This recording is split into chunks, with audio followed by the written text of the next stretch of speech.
Halo anak-anak, selamat bertemu kembali dengan Bu Eti. Hari ini kita masih belajar IPA. Kita akan belajar tentang cahaya. Ya. Masih ingat dulu kita sudah sedikit berbicara bahwa cahaya merupakan sebuah bentuk energi, di mana energi cahaya berbentuk sebagai gelombang elektromagnetik.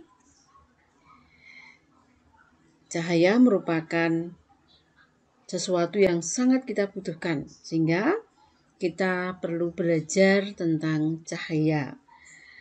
Apa yang mau kita pelajari hari ini adalah tentang sifat-sifat cahaya. Ya. Berikut ini kita akan belajar tentang sifat cahaya. Mari kita mulai sifat cahaya yang pertama. Sifat cahaya yang pertama adalah cahaya merambat lurus. Cahaya itu merambat lurus. Itu bisa kita lihat di buktinya. Kita siapkan kardus, di mana kardus itu beberapa kardus kita akan buat lubang dan kardus itu kita tata. Nah, di belakang kardus kita kasih lilin, dari lubang itu kita bisa melihat lilin, di mana lubang posisinya lurus. Tetapi jika kardus itu kita tarik salah satu, sehingga lubang tidak lurus, ternyata lilin pun tidak bisa dilihat. Ini membuktikan bahwa cahaya itu merambat lurus. Nah, salah satu yang bisa kita lihat di dalam kejadian sehari-hari adalah ketika cahaya memasuki rumah kita. Ya, entah lewat genting, entah lewat jendela. Ya, cahaya ini merambat lurus masuk ke dalam ruangan rumah kita. Contoh yang kedua, sesuai gambar yang kita tampilkan di situ, itu adalah gambar senter. Ketika senter ini kita nyalakan, cahaya ini merambat lurus. Ya. Cahaya pada lampu senter merambat lurus. Ya. Ini contoh bahwa cahaya merambat lurus. Contoh berikutnya adalah pada lampu mercusuar. Lampu mercusuar yang ada di lantai. Ya. Lampu ini akan menyala dan cahaya ini akan merambat lurus. Nah, itu pada lampu mercusuar. Lalu berikutnya kita masuk ke sifat cahaya yang kedua adalah cahaya mampu menembus benda bening.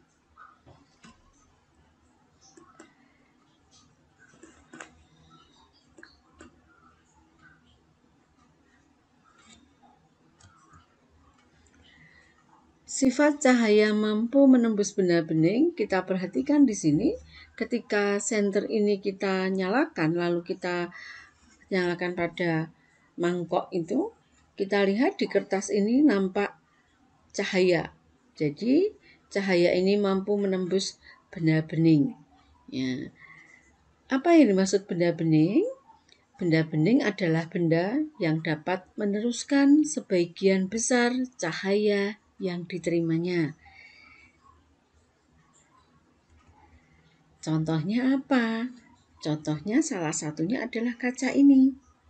Ya, atau ini ya, di mana senter ini akan menembus benda bening sampai ke bagian belakang dari benda bening tersebut. Contoh benda bening yang bisa kita pakai untuk membuktikan bahwa cahaya mampu menembus benda bening, kita bisa mengambil mika, bisa menggunakan plastik, bisa kaca bening, air jernih, dan botol bening. Coba perhatikan ini. Ya, di sini ada gelas, ya, gelas bening berisi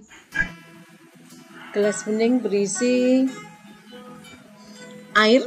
Lalu kita nyalakan senternya.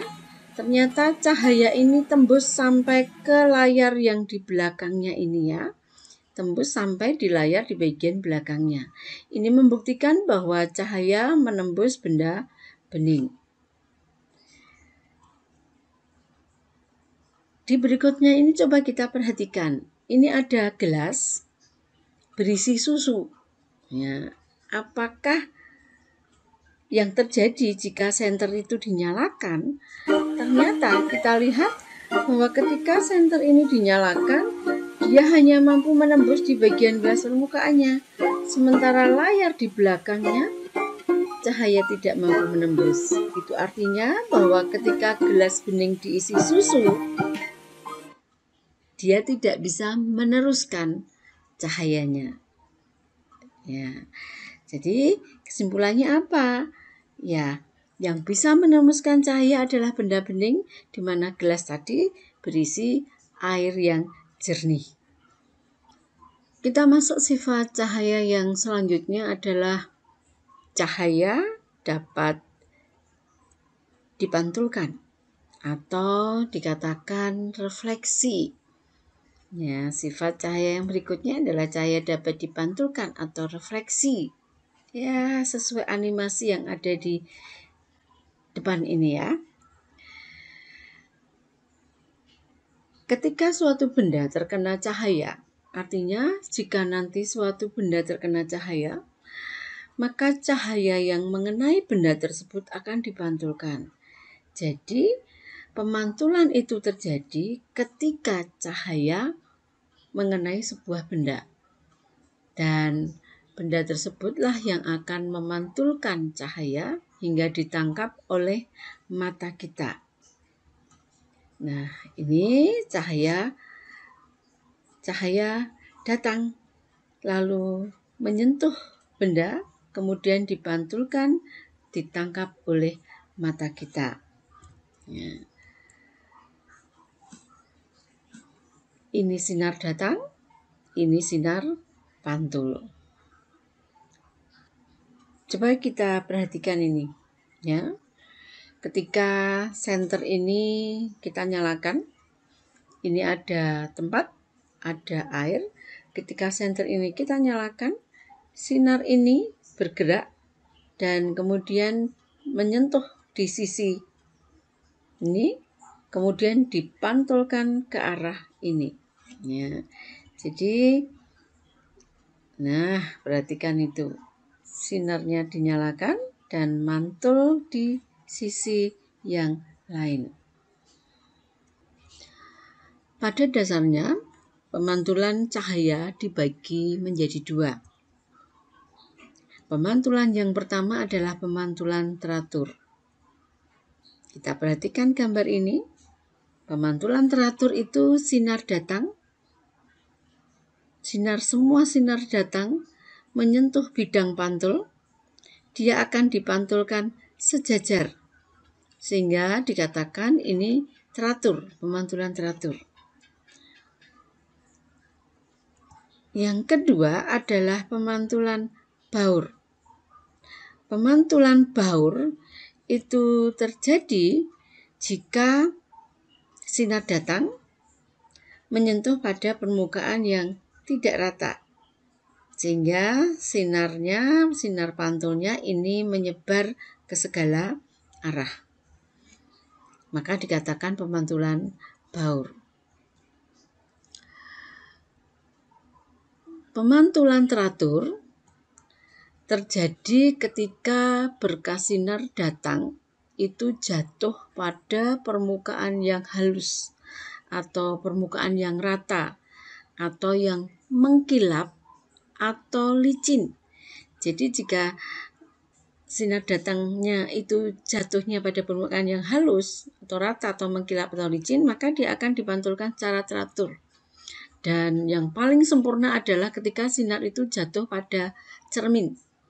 Ketika sinar itu jatuh pada cermin, dia akan memantulkan secara teratur. Ya. Pada pemantulan teratur, cahaya itu akan dipantulkan ke satu arah saja. Seperti yang tadi sudah saya katakan, pada pemantulan teratur dipantulkan ke satu arah atau sejajar. Jadi sinar datangnya yang warnanya coklat, karena bidang pantulnya ini rata, ya, halus, maka sinar pantulnya sejajar. Ya.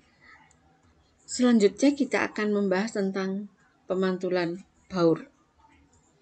Kapan terjadi pemantulan baur? Jika berkas sinar datang jatuh pada permukaan yang kasar atau permukaan yang tidak rata. Maka sinar pantulnya atau pemantulan cahaya akan menuju ke segala arah. Ya, ke segala arah. Ya. Dikatakan pemantulan baur. Pemantulan baur itu contohnya jika sinar datang jatuhnya pada tembok atau pada kayu atau pada batu atau pada tanah, maka akan terjadi pemantulan baur. Ya, seperti gambar ini, ketika sinar datang menyentuh permukaan, ini bidang pantulnya di mana tidak rata, maka sinar datang ini akan dipantulkan ke arah yang tidak sama, ya, tidak sejajar. Karena tidak sejajar, ini yang kita sebut sebagai pemantulan baur. Kita masuk berikutnya. Sifat cahaya yang berikutnya adalah cahaya dapat dibiaskan. Nah, pembiasan cahaya itu terjadi manakala cahaya merambat pada dua zat atau dua medium yang berbeda. Ketika cahaya tersebut merambat melalui dua medium yang tidak sama kerapatan optiknya, maka cahaya itu akan mengalami perubahan arah rambat atau dikatakan dibelokkan. Mengapa? Seperti tadi saya katakan, karena dia masuk dengan medium yang berbeda. Ya. Contohnya adalah pensil ketika dimasukkan ke dalam gelas. Ketika pensil itu di dalam gelas dimasukkan ke dalam gelas, ternyata pensil itu akan nampak patah. Ya. Perhatikan ini, pensil akan nampak patah. Coba untuk lebih memahami, perhatikan video ini. Nah, ini ada gelas, lalu kita isi air, pensil kita masukkan, coba perhatikan. Dia nampak patah ya, nampak patah ini pensilnya. Ini akibat proses pembiasan cahaya. Ya. Padahal pensilnya, kalau kita tarik, pensil ini tetap lurus. Tapi begitu kita masukkan, dia patah. Nah, bukan patah, seolah-olah patah.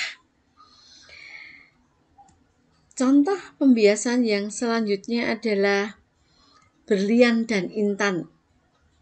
Kalau kita melihat berlian dan intan, biasanya akan tampak cahayanya berkilauan. Ya, tampak begitu, berkilauan, celap gitu ya. Kenapa bisa seperti itu? Karena cahaya merambat dari udara menuju ke kristalnya berlian ini, di mana kerapatan optiknya itu perbedaannya sangat tinggi. Karena ada perbedaan yang sangat tinggi, sehingga berlian ini atau intan itu akan nampak sangat berkilauan. Kalau dilihat cantik sekali. Berikutnya adalah ketika seseorang menggunakan teropong. Ya, ketika menggunakan teropong atau menggunakan teleskop. Nah, dia akan bisa melihat benda langit, bintang. Ya, bintang yang sangat jauh itu bisa nampak dekat dan lebih besar. Itu juga contoh peristiwa pembiasan. Lalu contoh yang berikutnya lagi adalah seperti gambar ini adalah kolam renang. Kolam itu kadang-kadang ketika kita lihat dari atas, dia nampaknya seolah-olah tidak terlalu dalam atau dangkal. Tapi ketika kita masuki ke dalam, ternyata kolam itu cukup dalam. Itu adalah proses pembelokan cahaya atau dikatakan pembiasan. Karena cahaya memasuki medium yang berbeda dari udara menuju ke air sehingga dibelokkan. Berikutnya adalah ikan. Ikan yang ada di dalam akuarium, kalau kita lihat dari luar, ikan ini nampak jauh lebih besar. Ya, ikan nampak jauh lebih besar. Mengapa bisa demikian? Karena itu ada cahaya yang melewati udara menuju ke dalam air. Dibelokkan sehingga ikan ini menampak lebih besar dari aslinya. Yang berikutnya adalah mikroskop. Ya. Ketika kita melihat benda yang ukurannya sangat kecil, bahkan tidak bisa dilihat dengan mata, kita dibantu dengan mikroskop. Nah, mikroskop ini akan membuat benda yang kita lihat menjadi lebih besar dari aslinya, bisa ratusan kali dari aslinya dan tampak lebih dekat dengan mata. Ini adalah contoh proses pembiasan yang terjadi pada mikroskop. Selanjutnya kita akan masuk sifat cahaya yang kelima, yaitu cahaya dapat diuraikan atau dikatakan dispersi cahaya. Ya. Pada proses dispersi cahaya, sinar monokromatik, yaitu sinar putih, ya, ini akan diuraikan menjadi spektrum warnanya. Ya, diuraikan menjadi spektrum warnanya disebut polikromatik yang terdiri atas warna Mexico hibiniu, jadi merah, jingga, kuning, hijau, biru, dan ungu. Jadi sinar monokromatik diuraikan menjadi sinar polikromatik. Itu pada peristiwa dispersi cahaya atau cahaya bisa diuraikan. Contoh untuk memahami cahaya diuraikan itu salah satu contohnya adalah peristiwa terjadinya pelangi. Pada pelangi itu terjadi proses penguraian cahaya dari sinar monokromatik, ya, sinar putih dari matahari diuraikan menjadi spektrum warnanya Mexico hibiniu. Ya, kita perhatikan ini contoh pelangi.